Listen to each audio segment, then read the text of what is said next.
100 روپے میں خرید ادا کر کے اپنے مکان میں لگا لیا، اور لگانے کے بعد یہ کہیں سفر پر چلے گئے، بیٹے کو تلقین کر دیا کہ اس کی نگہبانی کرنا، 100 روپے میں خرید کر کے لایا۔ اب یہ چلے گئے باہر، 2 مہینہ 4 مہینے کے بعد تشریف لائے، دیکھا پورا گلاب لہلہا رہا، گلاب کے پھول اس پہ لگے ہوئے۔ اب یہ مارے خوشی میں انہوں نے کہا یہ گلاب میرا ہے، میں نے 100 روپے میں خریدا ہے،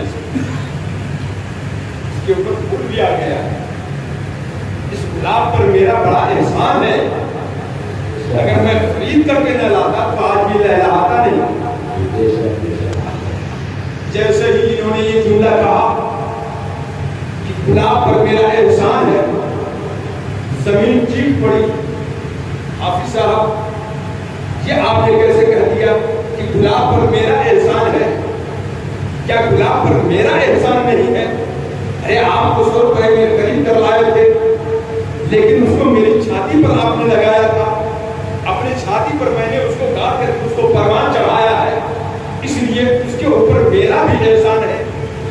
اب یہ ان دونوں میں گفتگو ہو رہی تھی کہ تیسرے میں پانی چلا ہوا، اے زمین، حافظ صاحب صرف آپ دونوں کا احسان اس کے اوپر نہیں ہے بلکہ میرا بھی احسان ہے، اس لیے کہ اگر اس کے جڑ میں میں نہ پڑتی تو یہ پروان نہ چڑھتا، اس لیے میرا بھی اس پر احسان ہے۔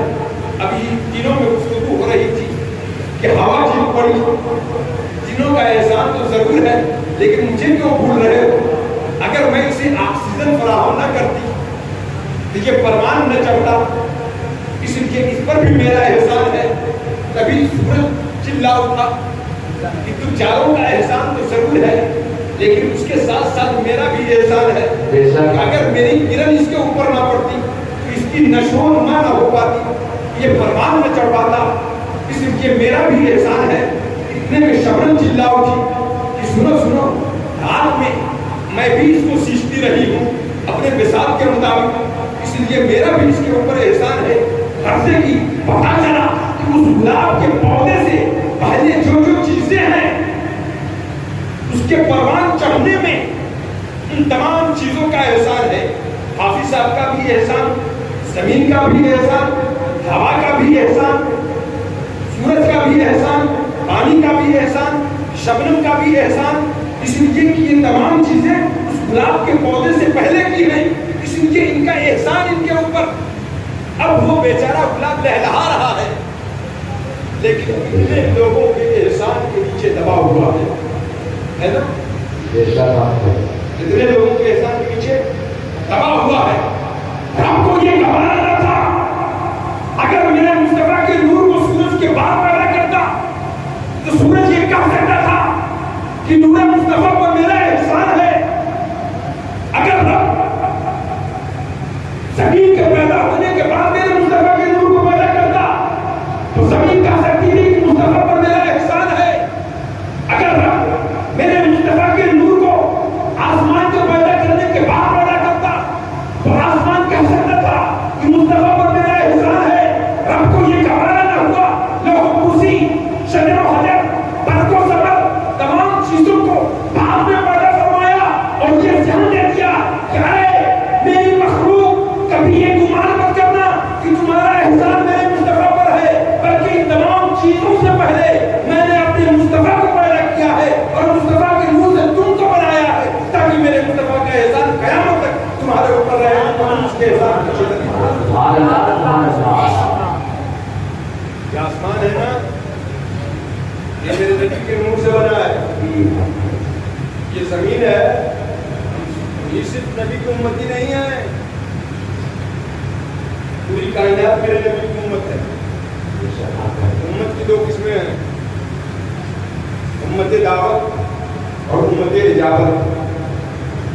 امت دعوت میں ہم لوگ ہیں اور امت اجابت میں کوئی مخلوق ہے نا، یعنی کائنات کا ذرہ ذرہ سب میرے نبی کے نور سے بنا ہوا۔ وہ نبی جو 12 ربیع النور کو عبداللہ کے آنگن میں آمنہ کی گود میں تشریف لائے، آمنہ کی گود میں تشریف لائے، آخری بات میں کہہ کر کے رخصت ہو جاؤں گا۔ اعلیٰ حضرت فرماتے ہیں جن کے طلبوں کا دھون ہے آب حیات، ہے وہ جانے مسیحا ہمارا نبی۔ جب میرے مصطفیٰ مکے میں جلوہ گر ہوئے ہیں، اس زمانے کا قاعدہ اور دستور تھا کہ دائیاں آتی تھیں، بچوں کو لے جا کر کے اپنے یہاں پالتی تھی، پرورش کرتی تھی، اور اس کے بعد وہ لے کر کے جب آتی، بچہ جب بڑا ہو جاتا تو لے کر کے آتی تھی، اور آنے کے بعد ان کو اجرت کیا جاتا تھا۔ اس زمانے کا یہی معمول تھا، مائیں پرورش نہیں کرتی تھی بلکہ دائیاں پرورش کرتی تھیں۔ اس زمانے میں بھی جب میرے مصطفیٰ کا ظہور ہوا ہے مکے میں، دیہات کی عورتیں آئی ہیں، حضرت حلیمہ بھی ساتھ چلی ہیں، لیکن روایتوں میں آتا ہے مشہور واقعہ ہے جب حضرت حلیمہ چلی ہیں تو ان کی اونٹنی بہت لاغر اور کمزور تھی، پیچھے ہو گئی، تمام عورتیں پہلے مکہ پہنچ گئی اور بڑے بڑے گھرانوں کو رخصت کیا۔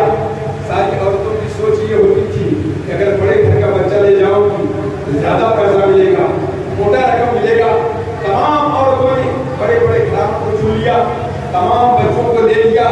حضرت حلیمہ پیچھے ہیں، پیچھے تو ضرور ہیں لیکن ان کا قسمت سب سے آگے ہے، ان کی کمزوری کی وجہ سے پیچھے ضرور ہے لیکن ان کی قسمت سب سے آگے ہے۔ حضرت حلیمہ جب پہنچتی ہیں مکے میں، تمام عورتیں واپس ہو رہی تھی، انہوں نے کہا حلیمہ تم نے بہت دیر کر دی، تمام بچوں کو ہم نے لے لیا۔ انہوں نے کہا کوئی بچہ بچا ہے؟ کہا ہاں ایک بچہ ہے جو یتیم ہے، جس کے سر سے باپ کا سایہ اٹھ چکا ہے، وہ بچہ بچا ہوا ہے، اپنے مطلب کا پوتا ہے، تم جاؤ اسے لے لو۔ اب یہ جاتی ہے، کہتی ہے ٹھیک ہے، میری قسمت میں اگر وہ یتیم ہی بچہ ہے تو کیا ہوا، میں اسی کو لوں گی۔ جانے کے بعد سرکار دو عالم صلی اللہ تعالیٰ علیہ وسلم کو لے لیا، اپنی اونٹنی پر بیٹھی ہیں، واپسی میں جب چلی ہیں تو روایتیں کہتی ہیں کہ جیسے ہی میرے مصطفیٰ اس اونٹنی پر سوار ہوئے، اس اونٹنی کی رفتار اتنی تیز بڑھ گئی کہ جیسے ایسا لگتا تھا کہ بجلی کی طرح چل رہی ہو۔ جو عورتیں بہت پہلے مکہ چھوڑ چکی تھیں، ان تمام عورتوں کو حضرت حلیمہ کی اونٹنی سب سے پیچھے کر دیا، عورتیں حیرت زدہ ہو گئی، آخر وجہ کیا ہے؟ تو کمزوری کی وجہ سے بہت بعد میں چلی تھی، بہت بعد میں پہنچی تھی، آخر اس کے اندر لگتا ہی اونٹنی بدل دیا ہے، لیکن انہیں کیا معلوم تھا اس نے اونٹنی بدلا نہیں تھا بلکہ سوار بدل دیا تھا۔ اس لیے اللہ نے وہ طاقت اسے عطا فرمائی تھی۔ جب حضرت حلیمہ میرے مصطفیٰ کو لے کر کے اپنے گھر میں پہنچی ہیں، جانتے ہیں اس زمانے میں لائٹ بتی وغیرہ نہیں تھا۔ جب رات میں میرے مصطفیٰ سوئے ہیں مکان میں تو ایسی روشنی پھٹتی ہے، پورے گاؤں والے پریشان ہو گئے، حلیمہ کے گھر ایسی لائٹ کہاں سے آ گئی؟ صبح صبح حاضر ہوئے، حلیمہ کون سی لائٹ جلا رہی تھی، کون سی بتی جلا رہی تھی؟ میرا گھر ایک دم معمول تھا، روشن تھا۔ فرماتی ہے کہ میں کوئی لائٹ نہیں جلا رہی تھی، جو بچہ ہے جس کا نور چمک رہا تھا۔ بہت سارے واقعات اور تفصیل میں نہیں جاؤں گا، صرف ایک بات جس کے درموں کا دھواں ہے آب حیات، ہے وہ جانی مسیحا ہمارا نبی۔ اسی گاؤں میں ایک کی طبیعت خراب ہو جاتی ہے، بڑے بڑے ڈاکٹر فیل ہو جاتے ہیں، تو وہ آتی ہے حضرت حلیمہ کے پاس۔ حضرت حلیمہ نے وہ تو جان ہی گئی تھی یہ بڑا مبارک بچہ ہے، وہ اس وقت سرکار دو عالم صلی اللہ تعالیٰ علیہ وسلم کو نہلا رہی تھی، درموں کو دھو کر کے دھواں دے دیا اور کہا پی جاؤ۔ جیسے ہی اس عورت نے پیا، روایتیں کرتی ہیں اسے مکمل طور سے شفا یابی ملی۔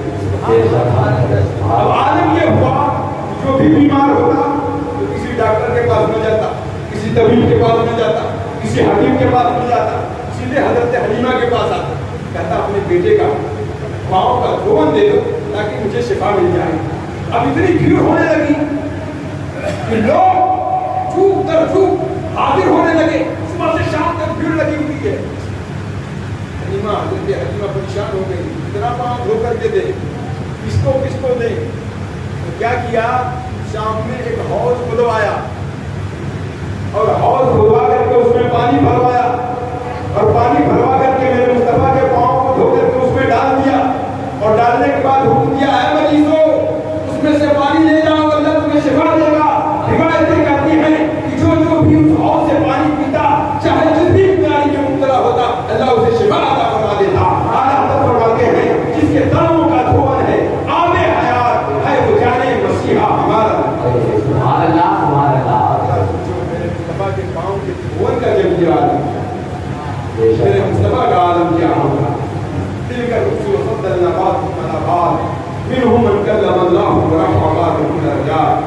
یہ رسول ہیں جن میں بات کو بات پر ہم نے فضیلت کی. ایک رسول وہ ہیں جن سے اللہ نے کلام کیا، اور ایک رسول وہ ہیں جن کو اللہ نے درجہ بلند فرمایا.